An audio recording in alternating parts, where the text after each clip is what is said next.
I think you can open the window a little bit, I think. But one window will do. They are all closed. Possibly this door. Huh? We could possibly open this door here. One window you can. This one's got a fan in the top. Huh? They're open as much as they will, Shri Mataji. Really, that's all they can be opened.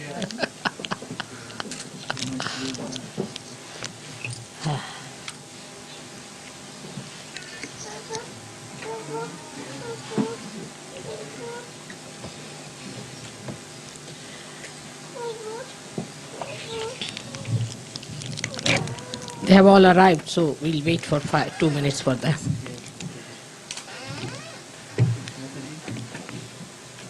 Tell them to come from the other side.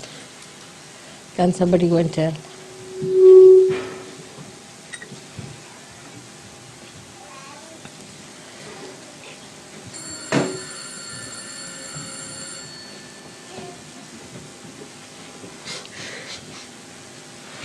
You are taking photograph, I'll not have this. It's better. Then I'll have it later. For a while.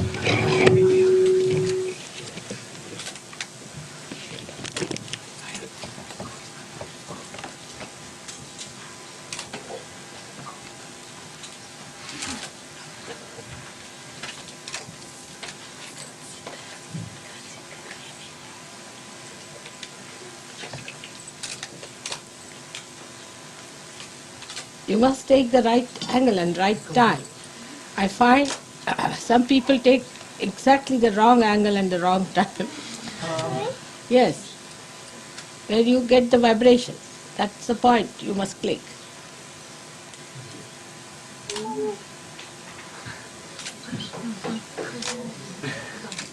That's it. And because you just take it at the wrong time, photographs do not come out well for some people. Vibrations will tell you when to take. I took photograph of some people and their vibrations started flowing.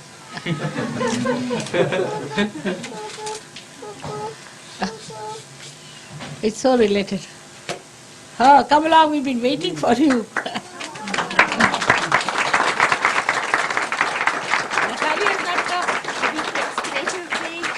So we left her, or otherwise we would have been too late. Oh God. But she will do a little puja at home by herself, she said. But where is she? At home. And I had to go to fetch Warren in Ghent and tell him the puja was earlier. Why didn't you take with you? Take her. Ay, poor thing, So she'll we feel came very bad. straight away to be here faster. Ah.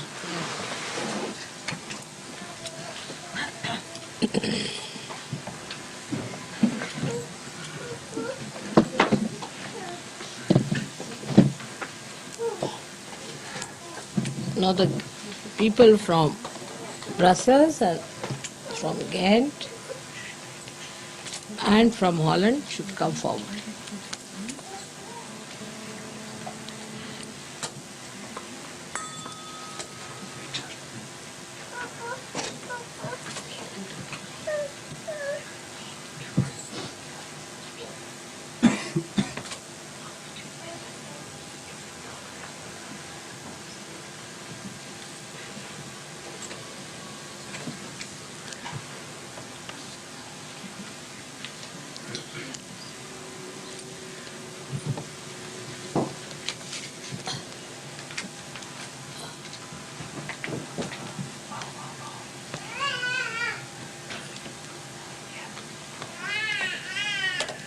Can you move this side a little?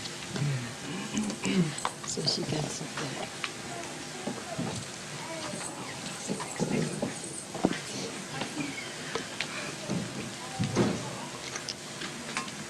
They're so beautiful, Shri Mataji. Little very beautiful. This is the sari you had in Venice, Shri Mataji. I gave them to wear and as a present, but I'm left with no sari to give them. So I don't know what to do. I mean, I have only white saris left, so I thought I'll send them some nice saris. All right.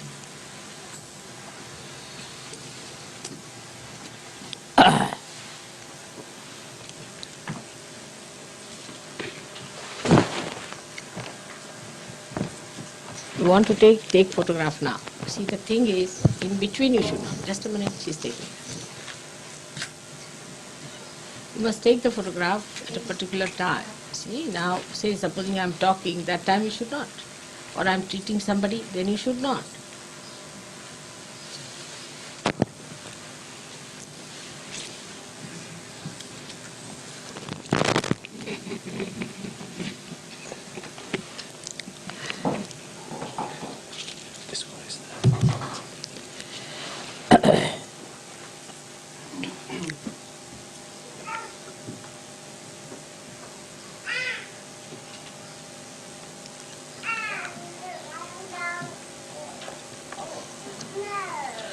So we are in Holland,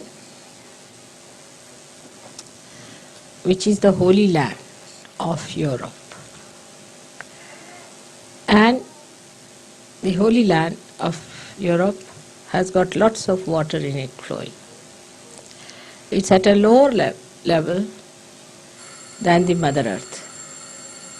And the sea flows through it. So it's a good combination of the sea and the earth here.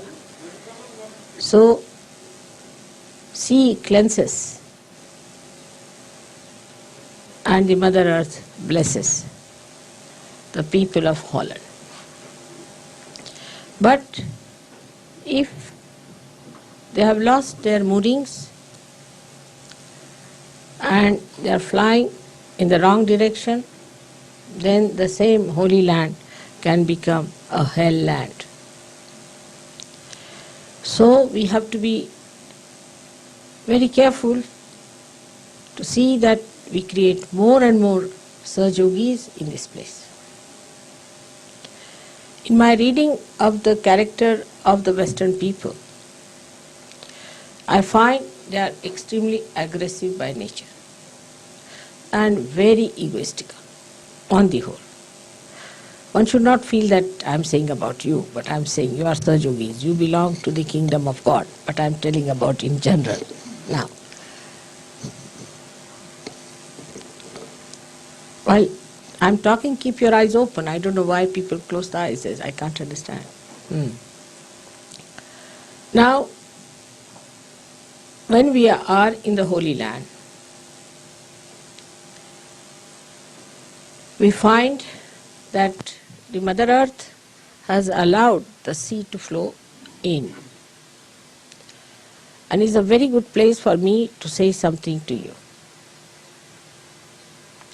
Here the sea has taken refuge in the Mother. The Guru has bound itself with the motherly qualities. A person feels more safe on the ground than on the sea or in the air. So today is the best opportunity for me to say that after the Guru Puja, we have to understand that to be holy means you must allow the Guru Tattva to circulate in the mother principle. Or the Guru Tattva is to be controlled and guided and beautified by the mother principle. It's only the Mother Earth that is beautiful, because it can create so many varieties, so many dramas, so many plays. Any other element, if you see, has nothing in it. So it is she who can create. So we should take to the motherly quality more and try to bind our Guru principle through that motherly, beautiful, creative power, so that we make our presence very agreeable, very congenial, very beautiful, full of interest and varieties. Every time new flowers, every time new fruits, every time a new design. As Kundalini is made of Mother Earth. We are quite capable of doing that. There are gurus and gurus and gurus, but no one so far is such a master as you are of the Kundalini. If they were, they would have given realization to thousands. Why? Because your mother has penetrated into your Guru principle and has risen your Kundalini, has given you powers to raise Kundalini, breaking your 7th chakra so clearly. That never happened with anyone. Even incarnations could not do that to the masses as you are doing. The Kundalini is flowing from your hand. The Ganesha is active in you. But it should never give you the ego or the sternness or the heaviness of the sea. But it should give you the beauty of the Mother Earth. Mother Earth is always bigger than the sea because she has to contain the sea. Sea can never be bigger than the Mother Earth. Sometimes it looks sea bigger, but sea is contained in the Mother Earth. It cannot go beyond. So Mother Earth is always greater, bigger, wider than the sea. So one has to understand that when Kundalini has risen, you have become all the 7 chakras and not only the Guru chakra. And when you have become the Guru chakra, it is also bounded on all sides by the Mother Earth. Under these circumstances, when we are so capable, we are giving realization to so many people, when we are achieving so many things. If we could just become humble, congenial, beautiful, we can master the whole world. But I find in the styles of Sahaja Yogi, especially in the West, and westernized Indians, there is so much of ego still expressed in their talks, in their behavior. They are not capable of it. To see, I think, sometimes. But better see it. First you may have to act as sweet people. Maybe. But you must learn that way. If you do not understand that all your leadership, all your Guru Tattva depends entirely on the loving capacity of your mother, her patience. I get angry, but perhaps once in a 10 years or 12 years, something like that. Seldom. That's better. Then the anger has some meaning, but all the time if you are in a temper or you try to show off or if you have so much of ego that you go on asserting on wrong things, then you cannot be effective. Another thing I have seen, that ego has no discretion. Ego has no discretion of any kind. If you are egoistical, first thing you lose is discretion. Then what's the use of having this nonsense of an ego which doesn't give you discretion? And people who have greater ego always then assert, and you have to agree to that. You are more impressed by the people who have greater ego than yours. And you like the people who are without any ego, so you can oppress on them. But the discretion part is very poor. That you can see. The other day one guru had come, one gentleman had come, and he has given some mantra. It's by his guru. Now he can't hear anything against his guru. Why? Because his ego has chosen that guru. Because the ego has chosen, how can the ego be wrong? And ego is always wrong. Invariably it is wrong. Everything is upside down with the ego orientation. Gradually you will learn that in the West, people lack common sense. Completely they lack common sense in everything. I mean, if they had common sense, there would have been much less problems. But common sense is lacking, and also I find the same thing in Sahaja Yogis. They lack common sense. You have to become so wise that common sense should be your nature, but common sense we lack. Like today, I'll have some water. Today I was discussing about, say, the labor problem, which is a very general problem.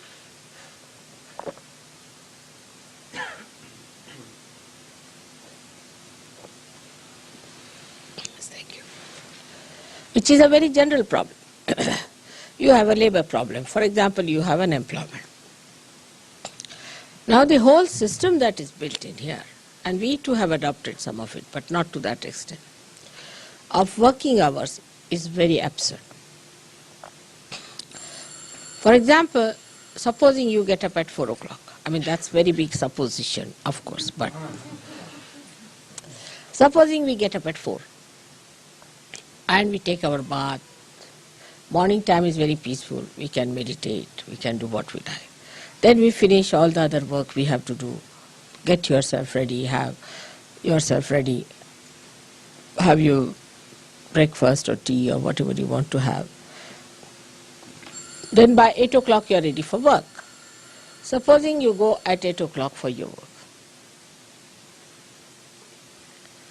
So you can work from 8 up to 1 o'clock very easily. Very easily, no problem. Then 1 o'clock you come back home, have your lunch and have a siesta. If you can have siesta for about 2 hours, till 4 o'clock, by 5 o'clock you again go to work. Then you can work from 5 to 11 without feeling tired at all. After 11 you might be. So you put in much more work, much less sleep, and you keep fresh and young. But it requires common sense. Now how unemployment can be solved? Some people can work in the morning, some can work in the evening. Now those who are working in the morning, the ladies could be in the house, men could be outside. Then the men come out in the evening, they can do the household work. Ladies can do in their house, or when they are in the house, men can do creative work. Like making statues, handwork, handmade things. So everybody gets employment. They became more creative, much happier people. And so easy to solve the problem. But there is unemployment. Because of unemployment, there are so many problems. Very easy to solve the problem of unemployment. You don't give any social security or anything. You give them their pay and let them work for shorter time. If you make them create things and sell them, they have more money. Or they can have nice things around them. Otherwise you can have horrid things like that. So you can have lots of things which are handmade. Plus machine-made things, whatever you want to have, there should be a balance. With common sense, we should know how far to go. How far to have balance. Like machine goes on like mad, we cannot control machines. Because we think we get money, we do not. After some time, machines have to stop.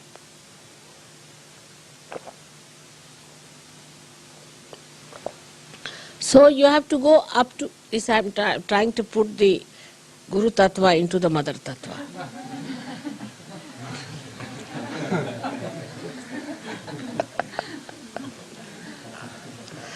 As practical.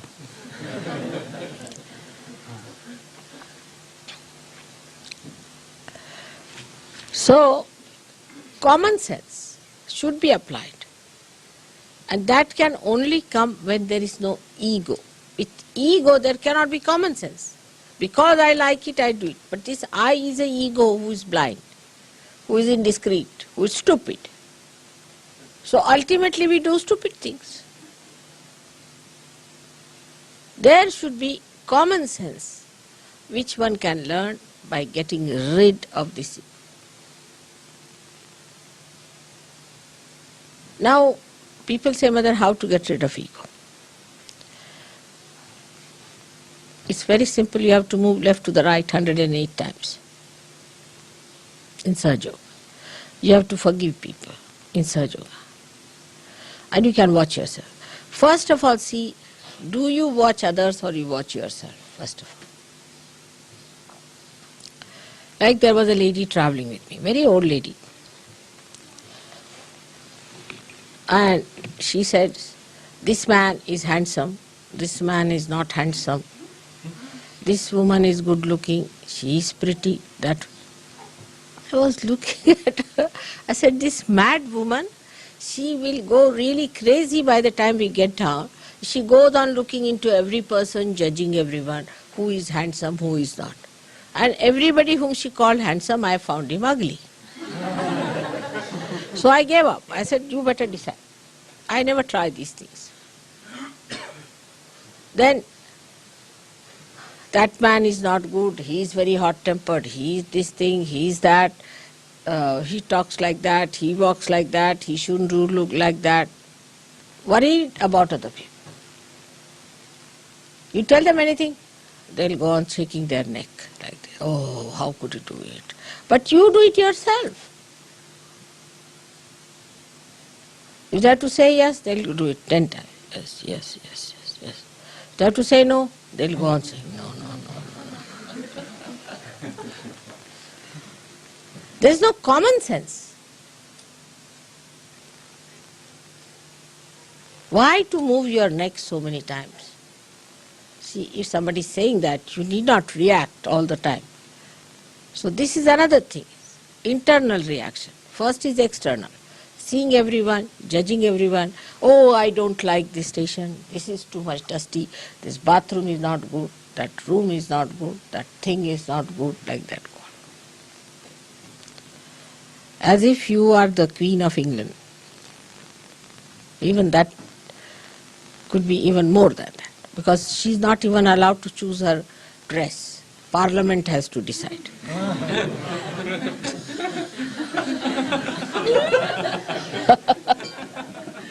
Poor thing cannot have any ego at all, poor thing. She has to choose what dress she has to wear for a particular occasion. If the Parliament says yes, she wears. She says no, no. Big problem for them. But for us who are free people, we must have common sense to understand what to do, where to do, what to talk, how to talk. But when there is ego, you cannot have common sense. And this is the reason I think the Western people have become so stupid in so many things. Whatever I see it upside down. Indians, we may be poor people in the villages. They are not so educated. You are all very well educated people. Everything is there. But all has come out of ego. So the common sense is lacking. So those who deal with the Mother Earth, like farmers, have tremendous common sense. Now in Holland, I used to think people will have lot of common sense because they are farmers, you see. When I had come in 65, they were better off, much better people, not so nonsensical. They were well-dressed, nice, sensible, solid people. Of course, I met quite elderly people also, I should say. But I was surprised that in the market you could not get a transistor made in Holland, could not get anything made in Holland. So I said, how is it? You don't make anything machine? He said, why should we? For our 25 bulbs of tulips in those days, we get one transistor from Japan. So why should we make a transistor? Common sense. We sent from here 25 bulbs, and they had fields and fields of all kinds of tulips all over, when I came here. So they said for 25 bulbs we get one transistor, so why should we? We export our bulbs to them and get their transistors. Why should we make transistors? Then they said we export our cheese to a particular country, or eggs to Italy, or chicken to this country, and we get all that we need. I was amazed. You see, they're so proud of their agriculture. And so much doing like that way, which was a very sensible thing, and because they were dealing with the land, I thought I'll find Holland people to be the best. But then I got reports that people are absolutely gone off their heads. They have become like bullocks now. Working with the land, they have become like bullocks who plow the land. I was surprised. How have they become like bulls? They were very sensible people, very sensible. Farmers, sensibly dealing with things and working out things in such beautiful manner. Very innocent and simple people. And naive up to a point of sweetness. Very sweet. When we came here, they wanted to please us, so they wanted to put a flag for us, of our country. And they put Pakistan's flag in front of us.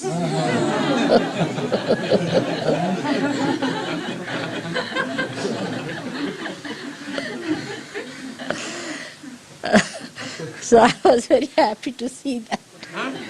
And they were talking vegetarianism, but when we came, my daughter had suddenly become vegetarian because she had developed a funny nausea in the ship, you see. So she was not eating any meat or anything. So she said, I am vegetarian. So they said, all right, then will you have chicken? They were that simple, very simple people. And now they're talking about vegetarianism. I'm surprised in 65 and 85 only in these 20 years, how much they are changed. Very nice. And they were not busy doing all these exercises and reducing weight or increasing weight and jogging on the road. Just now, yesterday I was walking, everybody was jogging like mad. Very sensible. But they have lost their common sense. Because perhaps they do not come in contact with Mother Earth, they are using machines too much. Maybe that is one of the reasons. And must be the air from other outside countries coming, and they think they are rustic, so they must accept that is all that is modern, sophisticated, perhaps, maybe. There's a story about a farmer who was traveling by train. And there were some naughty boys who came from the city, so they wanted to pull the legs of the farmer. So one of the boys asked him that if the eggs are selling here in this station for 20p, and in the next station the chicken is selling for £1, what is my age? Just to tease him. So immediately the fellow says, you must be 22. He said, how do you know exactly I'm 22? He said, because my brother who is full mad is 44.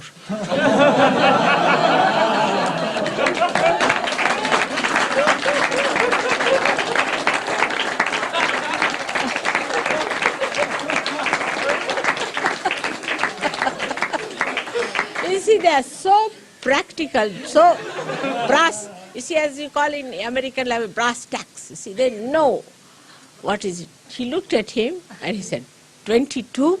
He said, how? Why? My brother, who is 44, is full mad. And these boys didn't know where to look, you see, because they wanted to tease him. And the farmers have great sense. Like we had one minister who had developed a bad neck, you see, he was chief minister. He used to go on like this, his head used to go like this. So some farmers came to see him. They saw him and they looked at him. They said, oh, he's saying no already, what's the use of telling him anything? We have lots of stories of farmers in India, which shows how much they understand life. I had a very nice gardener. He was from a village. So there was one fellow, old fellow,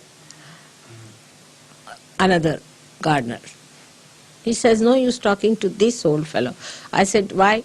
He said, if he is a Hindu, then an old man is a gone case. I said, why? Because in young age they live like ascetics and in old age they become like bhoots. But if he's a Muslim, they don't live like ascetics in young age, they enjoy life, and in old age they are satisfied souls. So you better talk to a Muslim old man than to an Hindu old man. I mean, the reading is so correct about things, Everything that he said was so practical and so sensible. I was really surprised how he could say these things with such sweetness and with such goodness, and how he understood so many things so well. And he was a very young fellow, about, I would say, 30, 32 years of age. So he came to Bombay to see us. He didn't know our full address, he only knew Marine Drive. So he told the fellow, his taxi fellow, you drive me at Marine Drive. He said, Marine Drive is a big place. We said, drive me anywhere in Marine Drive. He drove. So he went and asked, is there a very tall gentleman staying in Marine Drive somewhere? And you see, my husband is one of the tallest in Indians, you see. So he went to the servants, asked, have you seen any tall Saab anywhere? He said, there's one tallest staying there, you see. So that's how he came to our house. And he showed them his shoes. This shoe is given to me by my Saab. He is also very tall, you see. So he said, this shoe he has given me. And he wears the same style of shoes. So servants notice all these things. They were practical people. So another gardener who met him, he said, yes, there's a tall fellow and he wears the same type of shoes. So he came to our house. How they are sharp and how their eyes are so penetrating, how they know everything about everything. It is remarkable, very remarkable. And that is what we have to be. We have to be gurus with the mother's influence on us. All the time the mother controlling us, the mother guiding us, the mother making our banks, mother making our maryadas. So the motherliness is your blessing. Today you are raising your kundalini because your guru is a mother. Otherwise you could never have done it. And that is why motherliness is so important. One of the reasons perhaps why the Sahaja Yogis run away from the leaders and sometimes from the people who want to have followed may be that we do not know that they are just entering in, just opening out. So try to be kind, just hatching. The little chicks, you see, will die very fast. You have to handle them very, very carefully. I am saying this after so many years of not saying this. And I am requesting all of you, try to develop, sit before the mirror and try to act like a mother. Let us say. Practice it. Try to be nice, kindly, gentle, patient. If you want to spread Sahaja Yoga in the West, we have to do that way. Not in Maharashtra. Maharashtra's mothers are quite strict and they are straightforward and children are used to it. You might find that you will say that my mother was a very strict lady, but I think I like her very much because she's taught me so many things. My sisters are expert cooks. We are very good in life. We are doing so well in life. We don't trouble anyone. All these things have come from our mother. She was a strict lady and she would not tolerate any nonsense. She would never tell a lie herself. And if you tell her, all right, if this gentleman is coming, you tell that I'm not in the house. Don't tell me to tell lies. I'll tell him that you told me to tell the lies. That's how she was. And that's how she treated us. And we lived with that. But we didn't mind it because what she did was for our good. We knew that she was doing it for our good. Not in this country. People don't understand this fact. They have ego. They never understand that this is for your good. They will always understand this is aggressiveness because they themselves are aggressed or they are aggressive. If they are aggressive, they are even worse. So try to understand what is the situation is in this country. I have adjusted myself. You also should adjust yourself here to the way it is. And that's how we should not hear any more, any complaints about. Now again the Guru Tattva has to go inside, the Mother Tattva.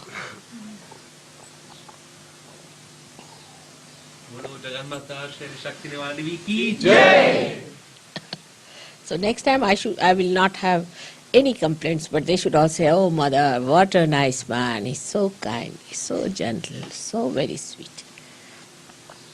It doesn't take at all anything to be done. Now in this good atmosphere, when the nature is so abundant and the sun also is hiding its own sharpness, when everything is so beautiful, we should decide that we will behave in a manner that will behove our mother. And not fight, not quarrel, not say things. Like somebody in the train now, supposing going, will go and quarrel with the ticket collector. This is my seat, that is my... Sahaja Yogi does not do that. Sahaja, all right, you don't want, all right, I'll sit here, all right, whatever is legal, I'll do that. Whatever is proper, I'll do. You want it, all right, doesn't matter. You don't allow, all right. Immediately the person melts away. But if you know this is my seat, I have booked it, this, that, and then your mother plays tricks there, on top of that. So ultimately you find that the seat was not yours.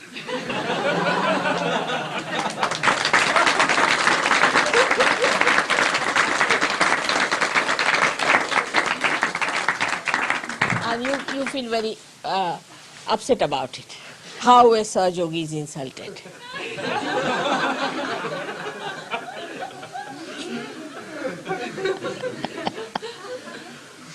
So that is how it is going to work out in this beautiful manner if we understand the beauty of sweetness and beauty of your Mother Earth. How she beautifully creates everything. And even she's so sweet, I tell you, that if you are sleeping under a coconut tree, can you imagine now? A coconut is so big, if it falls on anybody's head, finished. Stomach also, terrible. It can break your bone. But it will never fall on any human being or any animal. Can you believe it? It's a fact. That is Tambara Pragya. That's the quality of the Mother Earth. It never falls on any human being or animal. How does she manage that? And you have seen how the flowers also fall gently. You never see the flowers growing. How the mother does that? Otherwise we'll have problem, you see. Suddenly you see a flower, tuk, tuk, tuk, tuk, tuk.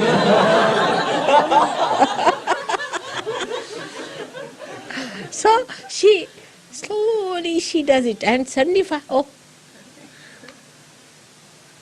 she makes the leaves so beautifully arranged that they all get the sun. How she manages? Then she creates a beautiful shade for you. The color scheme, everything so beautiful. And then how she nourishes? That because all the leaves drop down and they give nitrogen again to the Mother Earth. And then she again nourishes them up.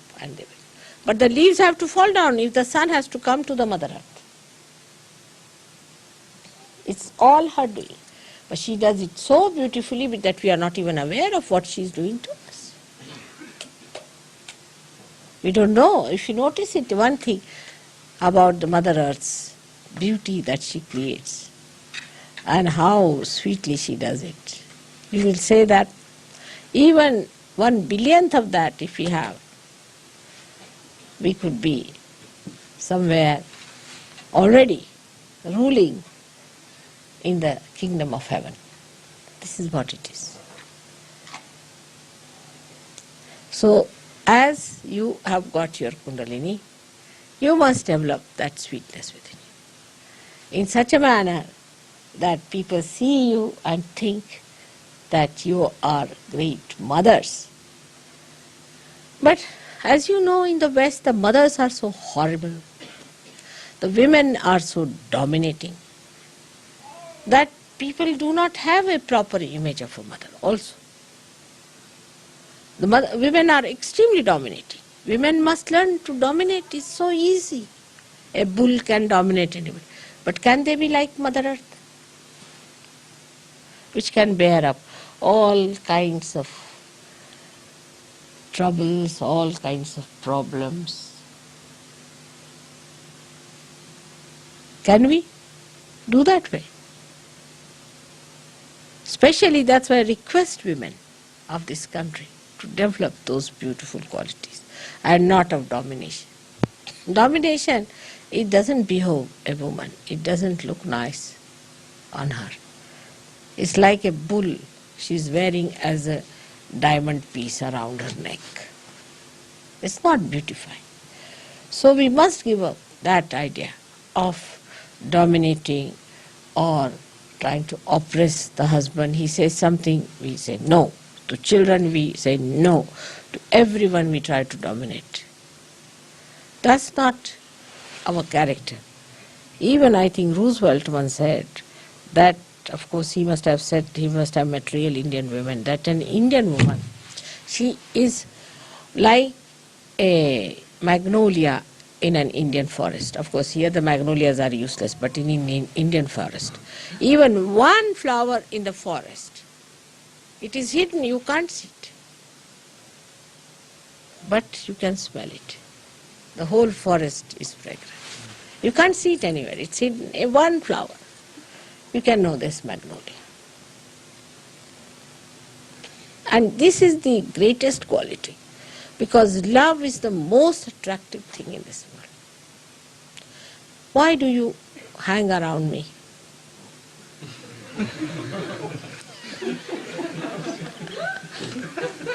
Just ask yourself. Because I have vibrations, my photograph has got. No. You feel that you are loved, that I love you. It's a very great quality. But I have that innate within me. I don't have to have it from anywhere. And you too have it. Just expose it and manifest it. May God bless you. Thank you.